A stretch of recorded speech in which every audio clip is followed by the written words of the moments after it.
ആണ് ഇതുള്ളത്.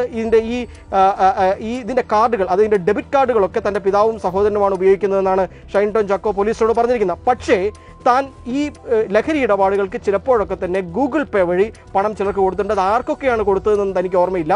സിനിമാ സെറ്റുകൾ വെച്ചാണ് കൊടുത്തിട്ടുള്ളത്. സിനിമാ സെറ്റുകളിൽ ചില ഘട്ടങ്ങളിലൊക്കെ തന്നെ ഒപ്പം ഇരിക്കുന്ന ആളുകൾ കഞ്ചാവ് വലിക്കാറുണ്ട്. അവർ പുക വലിക്കൂ എന്ന് പറഞ്ഞ് തനിക്ക് ഇത് നീട്ടാറുണ്ട്, പുക നീട്ടാറുണ്ട്. ആ സമയങ്ങളിലൊക്കെ തന്നെ താൻ വലിച്ചിട്ടുണ്ട് എന്നുള്ളതാണ് ഷൈൻ ടോം ചാക്കോ മൊഴി കൊടുത്തിരിക്കുന്നത്.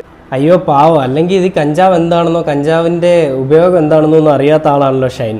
എന്തിനാണ് ഇങ്ങനെ വെള്ള പൂശുന്നത് മാധ്യമങ്ങളെ? വേറെ ഒരു പണിയില്ലേ? ഒന്നുകിൽ ഷൈൻ കുറ്റക്കാരനാണെങ്കിൽ കുറ്റക്കാരനാണെന്ന് പറയൂ. ഷൈൻ ഇത് അപ്പോൾ കേരളത്തിലെ ബാക്കിയുള്ള പിള്ളേരെയൊക്കെ പിടിച്ചതൊന്നും ഒരു കുഴപ്പമില്ല. അതൊക്കെ വലിയ രീതിയിൽ ആഘോഷമാക്കിയ പോലീസുകാർക്ക് ഷൈൻ്റെ വിഷയത്തിൽ മാത്രം ഒരു മ്ലാനതയും വിഷമവും സൈലൻസും. എന്ത് നിയമമാണല്ലേ?